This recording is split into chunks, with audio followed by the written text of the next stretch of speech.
thank you for joining us. I'm very excited about today. I'm just going to lift up your books, Holly, and show people, because some people might not have seen them.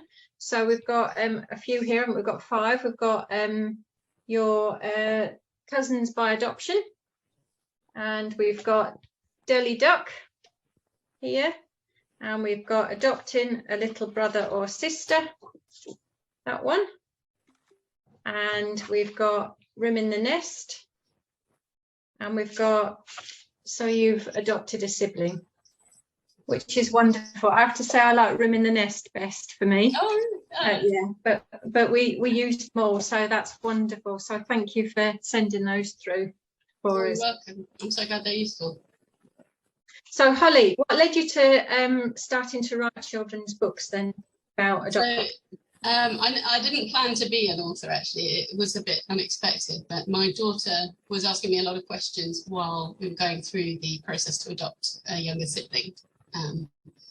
And so the question that I found really difficult to answer was, why can't some children stay with their birth families? And she was really heartbroken. She actually was really emotional asking me about it. And I think she was quite frightened that she might not be able to stay with us forever. Actually, Holly, that's something I've never thought about. So that's really interesting. Yeah. I needed to find a way to kind of portray to her to explain all the steps that a social worker would have gone through before removal of a child, so that she would understand that it's not something that's just done suddenly, and that she wouldn't suddenly get whipped away from me. And I also needed to be able to show her some of the ways some of the things that can happen that can lead to a child needing to be removed. But I didn't want to be kind of caught off guard, because she's really inquisitive, and she kept asking me more and more questions, and I felt like I was going to end up saying the wrong thing and then finding it difficult to backtrack. So I asked her to just give me a bit of time to have a think about how I was going to explain it properly. And then I came up with the story of Deli Duck. So I just told her the story, and she listened, and it kind of made it all make sense, and she could see how I wasn't like Deli Duck in the ways, in the respect that I didn't get distracted, go off chasing butterflies and forget to feed her, and I did know how to make a proper home for us and keep her safe and that sort of thing, and I remembered to feed her every day, so that helped her to understand the differences. So she wasn't worried about that. She still said it was very sad, and she still wished that Deli Duck had been able to change things and turn her life around so that she could be the parent to her child. But I thought, well, that's actually exactly what I want from this story. I want her to keep that compassion and to understand that it is sad. And that's how it is in real life. You know, I didn't want to give it a happy ending and make it twee, just to have happily ever after, because that's not really what happens in real life, and I wanted it to be able to help people to process it and understand it. How long did that whole process take, Holly? So the story just kind of spilled out of me, really, because it was the story that I couldn't find. I had a quick look online and I couldn't find anything that was quite what I wanted, and I sort of formed the story in my head while I was thinking, no, I need one that said this and this and this. So that just kind of poured out of me in a couple of hours. I think I had the story down, and then I edited it for probably a couple of weeks or months, and then I asked my sister to do some illustrations for me, because she's a very talented artist, and she just had a baby, so she didn't have a lot of time, so it took the two of us about a year to turn it into an actual book from that point. She drew me some characters, and then I drew some backgrounds, and I edited the characters on the computer. Quite a learning curve to figure out how to do all of that, but I really wanted to keep it in my little family. I didn't want to outsource it, because it was so important to me, and I wanted it to be exactly right and the book that I needed for my family. So I realised I'd also use it to help explain things to my son later. Well, it's a wonderful contribution, so I'm very pleased that you made the effort. Oh, thank you. Oh, thank you. So you talk a lot on social media about therapeutic life story work, Holly. Can you tell us a bit about how you do that with your son? That's right. I do a lot of therapeutic life story work with my son, actually, and I have since he came home, 13 months old. And at that point, he couldn't talk.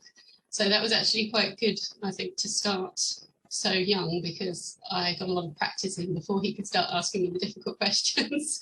So I had a lot of chance to kind of fine tune the story that I'm telling him. So I used Ellie Duck quite a lot to help him relate to the characters in the story. But I also, we've got a wonderful album of photos of his birth family, and another wonderful album of photos from the foster family. And right next to them on his shelf, I've got a photo of our family. So I about twice a month, more often if he's not coping with life, I'll ask him if he wants to go through all the photos. And I'll always start off saying, oh, look, there's our family, we're the Marlow family. And even though he's known who we all are for a long time now, we always point to each of us and identify who we are. Just because he likes the routine, I think, really, and the familiarity of it all. And then we'll have a look at the photos of the birth family, and I talk about how he grew in this lady's tummy, and I'll say her name, obviously I don't call her this lady. We talk about how his birth parents held him, and they cuddled him, and they loved him. And initially, when I was first telling him the story, I said they cuddled him, and then you went to live with the foster carer and the rest of that foster family. Now he's a bit older, he can understand a bit more. I've explained that they wanted to be his family, but the social workers felt that they couldn't, because a bit like Ellie Duck, they couldn't remember to do these things, and they couldn't consistently look after him. So as time's going on, I'm kind of drawing more from the Ellie Duck story into his life story work and just adding more detail. And I'm always comparing it to the story so that he can kind of see how that relates, because he understands the story of Ellie Duck quite well. And he loves reading it because there's a picture of me in there, so it's exciting to get to that page.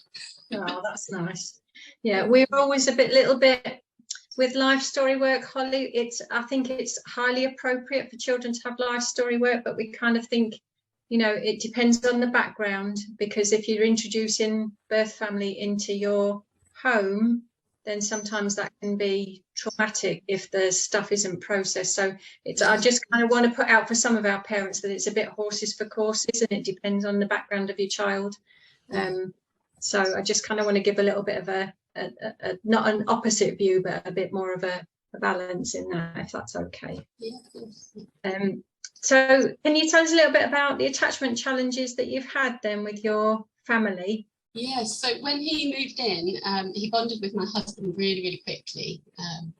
It was like love at first sight. It was amazing. And he got on with my daughter really well too. And it was like he liked me, but he was also a bit angry that I was trying to be mummy.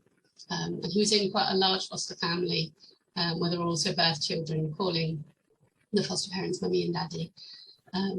So I think he really was quite upset that I was effectively replacing the mummy in that scenario, and he absolutely adored her. So sounds really difficult, Holly. That we hear a lot from our adoptive parents. Yeah, it was really hard. And he used to sob and point at the front door where he'd last seen her whenever anyone called me mummy. So that was really heartbreaking.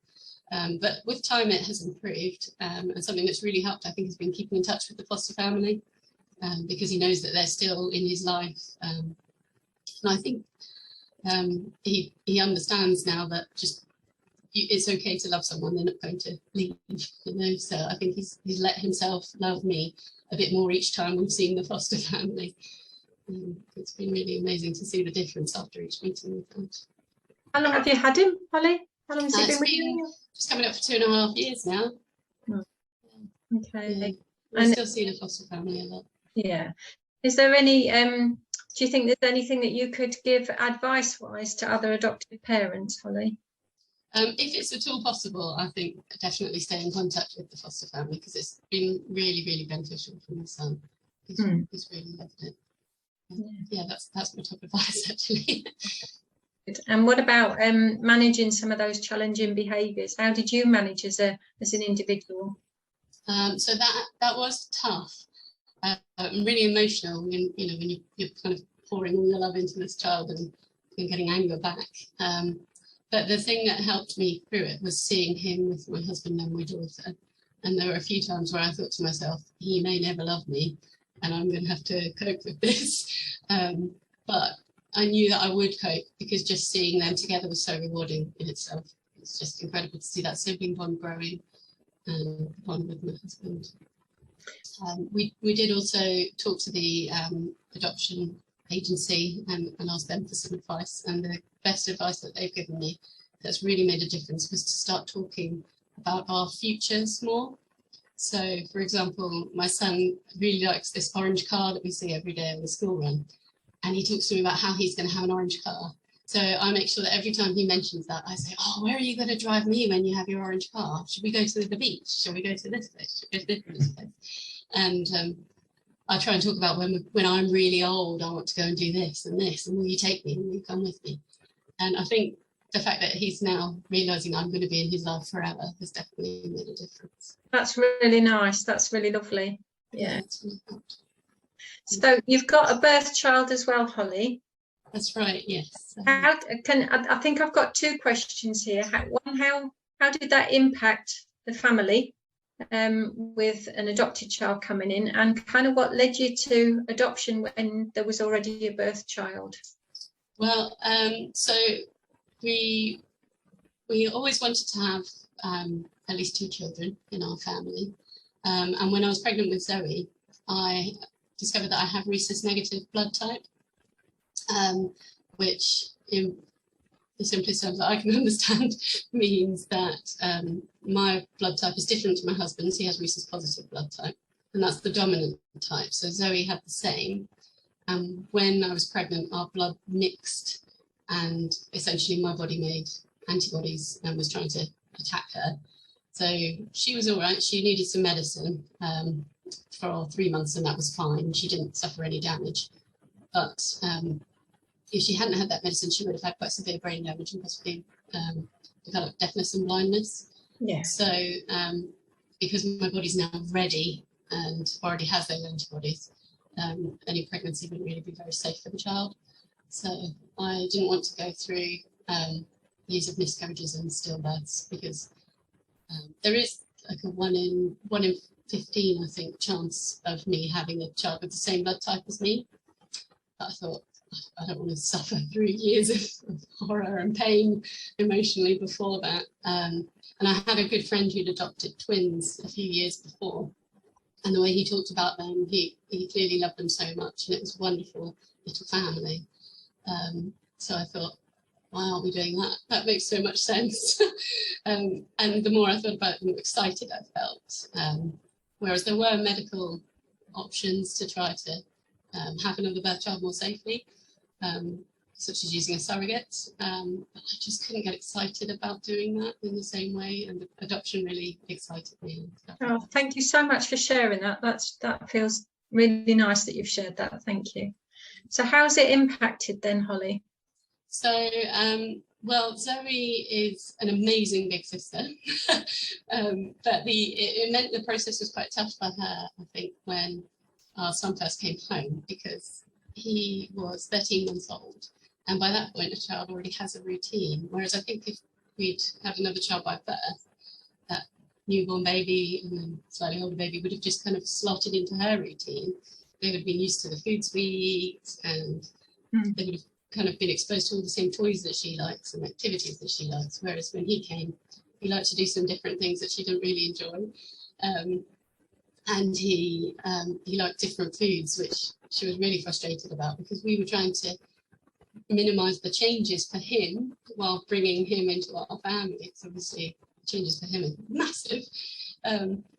So we're trying to give him all the foods that he likes, and then encouraging Zoe to try new things. And she was just at a point in her life where she was like, no, I've got a new brother in my family now. I don't want to be doing anything else that's new. So all these little changes, and even just changes to the bedtime routine, were quite drastic, I think, compared to if you have a newborn who sleeps a lot more, and so you still have more time with your child, although I guess you're exhausted. So yeah, it was quite tricky. So that's what inspired me to write the sibling books, to try and help other children through that phase, just the first couple of weeks. Yeah, they're amazing. I really hope our parents, you know, pick them up and read them and use them, Holly, because they're really, really good. And I'm quite picky about who I connect with. So, you know, I really, really love them, and we definitely use them in our service, and we would definitely advocate any parent utilising these. I think they're brilliant, and I think they're brilliant for parents as well as professionals. Great, that's really wonderful to hear. Thanks. Is there anything, Holly, that you would like to share that you think might be useful for our parents? Anything else that you think that might be good? I think that's it, really. Yeah, I think that's it. Thank you very much for having me on. No, thank you. That's brilliant. Thanks, Holly. Thank you.